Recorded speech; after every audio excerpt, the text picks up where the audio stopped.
안녕하십니까, 문틀란TV입니다. 장성철이라고 하는 시사평론가, 이 좌파 패널들하고도 가까울 수밖에 없는 것이 아닌가 이런 생각이 들고, 최근에 이재명이가 추석 이후 10월경에 해서 대표직을 내려온다고 주변에 얘기를 했다. 핵심 한 40명 정도가 이재명이 내려오면은 이재명을 대신해서 한마디로 당을 대리할 그런 인물을 현재 정했다. 그 인물이 김두관이다. 이런 얘기를 CBS하고 MBC에 잇따라 나가가지고 그런 얘기를 했어요. 과연 그때 가가지고 과연 내려올지 이것도 불투명합니다. 눈길을 끄는 것은 이재명이가 그만두려고 하는, 그러니까 10월 달에 중도에 내려오고 대신 대리인을 내세우려 하는 이유가 눈길을 끌고 있습니다. 자기가 계속 당대표로 있게 되면은 총선에서 패배한다. 이렇게 주변에 얘기를 했다는 겁니다. 자기 생각을.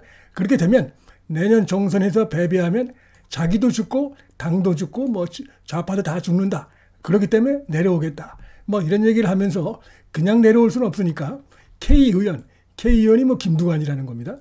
그래서 한 40여 명의 이 친명계들이 똘똘 뭉쳐서 또 당원들이 이 친명계가 많다 보니까 전당대회를 다시 한다. 즉 비대위 체제로 가지 않고 6개월 전에, 임기 6개월 전에 그만두게 되면 비대위 체제가 아니라 당대표를 새로 뽑을 수가 있습니다.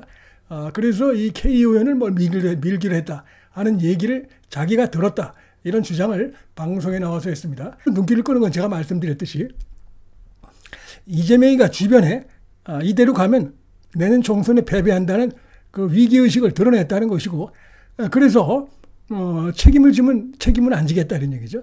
자기가 딱 물러나고 당의 대표를 다른 인물로 자신들의 그 입김이 미칠 수 있는 공천이 걸려 있기 때문에 공천 관련해서 그동안의 계획을 그대로 밀어붙여야 되니까 일종의 딜을 하는 것이죠.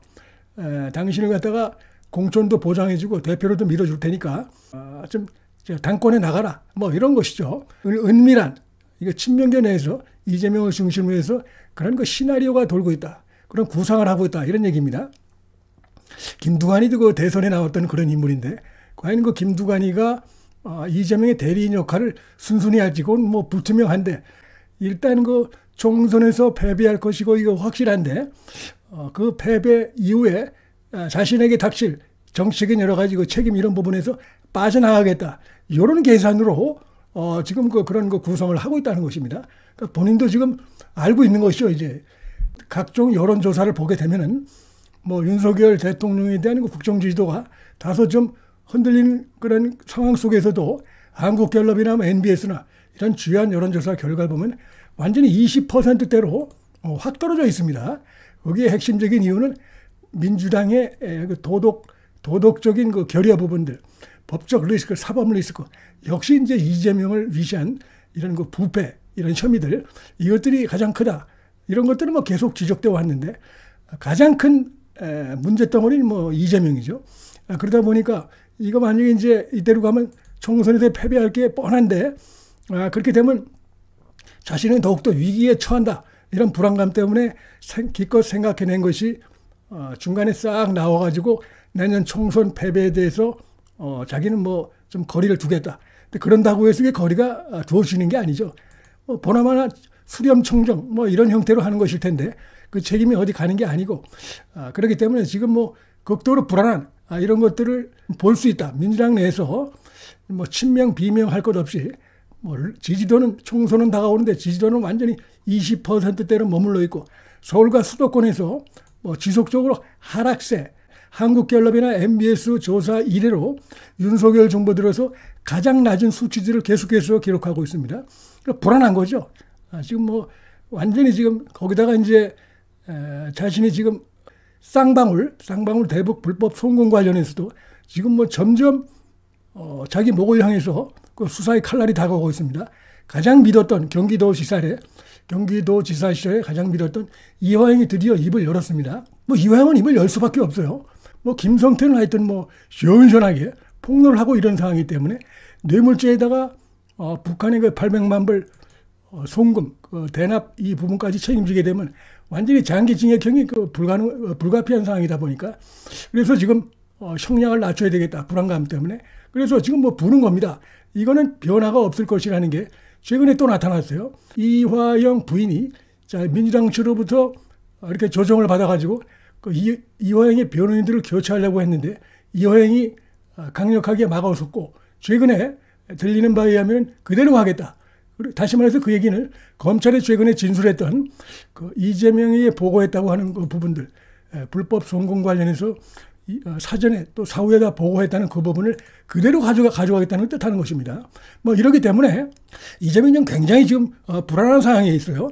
이런 것들이 이제 점점 더 언론을 통해서 보도가 되고 사실은 그 8월 달에 지금 이제 소환이 되고 영장이 이제 청구될 텐데 영장이 청구되면은 구속될 가능성이 사실은 높기 때문에 지금 뭐 10월 이후에 자기가 내려놓겠다고 하는 이것도 참 헌강생심 황당한 기대를 갖고 있는 것이라고 보고 뭐 혹시 사법부가 이 제1당 야당의 대표 눈치를 보고 정치권 눈치를 보고 혹시 그런 정치적인 판결을 할 가능성도 있지 않을까 이런 기대를 가질 수도 있고 그렇다 하더라도 그 내용이 혐의가 소명된다 이렇게 그 단서가 붙어버리면 소용이 없는 것입니다. 사실상 뭐 이재명이는 완전히 그때부터는 본격적으로 죽은 목숨이다 이렇게 볼 수밖에 없고 이 김두관이도 여기도 뭐 나름대로 야심이 있는 이런 거 행보를 해왔기 때문에 요즘은 완전히 뭐 잊혀진 존재가 됐지만 그래서 과연 뭐 이들의 뜻대로 움직일지는 불확실하고 그다음에 지금 오늘 뭐 이 장성철이라는 이 친구가 얘기한 이 내용이 맞는지도 좀 두고 봐야 되는데 그래도 그 정보가 상당히 또 구체적입니다. 김두관을 딱 찍었고 그다음에 한 40명이 지금 집중적으로 밀기로 했다. 김두관을. 뭐 이게 사실이라면 김두관이 될 수도 있죠. 근데 좀 더 이제 지나보면 김두관의 뭐 얘기도 나오고 이럴 텐데 조금 더 이제 확실한 건 지나봐야 되겠지만 이 민주당이 굉장히 지금 내부가 혼란스러운 상황이라는 거 하나. 두 번째는 이재명 입에서 드디어 내년 총선 패배에 대한 불안감 그리고 그로 인한 정치적 그 책임 여기에서 도망가야 되겠다. 일종의 꼼수를 또 생각해낸 게 아닌가. 그게 두 번째. 그 다음에 이제 그 하나의 방안으로서 지금 그 김두관이라고 하는 이런 거 임무를 갖다가 내세우겠다 이런 것인데 그건 현실화될지 그건 이제 좀 두고 봐야 되는데 이런 과정 속에서 이제 더욱더 혼란에 빠질 수밖에 없게 됐다. 왜냐하면 뭐 정청래 같은 이런 친구들도 이제 이재명이 갑자기 아웃되면 비상 상황이 되면 자기가 당대표 대행을 하겠다. 이런 거 야심을 갖고 있을 텐데 이런 부분들 갑자기 김두관이 나오고 이런 부분에 대해서 뭐 정청래도 발끈할 가능성도 있고 그다음에 이제 친명계에서 뭐 김두관이 됐든 누가 됐든 이렇게 밀었다가 딴 마음을 먹게 되면 그자가 딴 마음을 먹고 자기들 마음대로 움직이지 않을 가능성도 있는 것이고 하기 때문에 화장실 들어갈 때하고 나갈 때가 다르고 김두관이도 그럴 가능성이 충분히 있는 것이고 그렇기 때문에 이게 과연 이런 시나리오가 사실인지 사실로 기획 단계에 있는 것인지 그다음에 과연 그 사실이 하더라도 현실화될지는 두고 봐야 되고 그다음에 이제 이낙연이도 이재명하고 만났죠. 만나가지고 완전히 서로 다른 입장을 밝혔습니다. 이재명이는 뭐 당의 단합이 중요하다. 나를 도와달라. 당이 분열되지 않도록 해달라. 이런 걸 이제 강조했는데 이낙연은 완전히 다른 얘기를 했죠. 민주당의 혁신이 도덕성과 민주주의를 회복하는 데서 시작해야 된다. 이 얘기는 완전히 이재명을 겨냥한 것이라고 봅니다. 도덕성, 반도덕성의 상징적인 인물이 바로 이재명이고 당내 민주주의를 완전히 지금 망가뜨렸다. 이걸 이제 비명계에서 이재명을 공격할 때 얘기 나오고 있고 특히 이제 당의 혁신의 알파와 오메가는 이재명이 물러나는 것이다. 바로 그런 것 때문에 당 지지도가 계속해서 지금 추락하고 있다. 이런 얘기가 계속 지금 나오고 있습니다.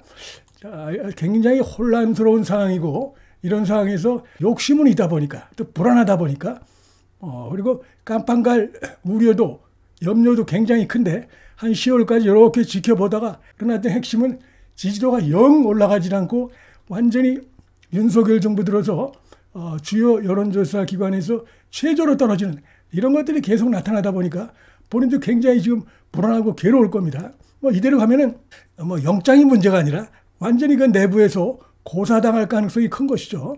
대선에서 패배하고 지방선거에서 패배하고 이런 거 뻔뻔하게 온갖 그 방탄조끼에 조끼를 몇 겹씩 입고 당의 그 당원 당규까지도 이렇게 고쳐가고 자기 한 말을 수시로 뒤집고 뭐 이래가면서 당을 완전히 저희 구렁텅이로 몰아넣었다라고 하는 이런 것들이 제기될 가능성이 대단히 크기 때문에 뭐 이리저리 잔머리를 굴리다가 이런 얘기들이 나온 게 아닌가. 자, 이런 생각이 듭니다. 이게 아주 그 내부의 불안, 불만 이런 것들이 굉장히 지금 폭증되고 있는 민주당 상황을 오히려 보여주는 것이다. 그 다음에 이재명 입에서 결국은 내년 총선의 패배에 대한 이런 암울한 전망이 이재명 입에서 스스로 나왔고 아주 야비하게도 얍삽하게도 거기서 빠져나갈 수 있다라고 하는 그 황당한 누구를 하나 내세워서 뒤에서 수렴청정해가지고 친명계의 기득권을 밥그릇을 계속 가져갈 수 있겠다라고 하는 완전 착각이죠. 정치권에서 그런 게 통하지가 않는데 뭐 이런 시나리오까지 나오는 거 보니까 지금 오합지졸 그다음에 봉숭아학당 풍비박산 일보 직전의 상황이 와 있고 여러 가지 시나리오들이 나오고 있고 그것들은 더욱더 민주당의 내용을 더 부채질할 것이다. 자, 이렇게 말씀을 드릴 수 있겠습니다.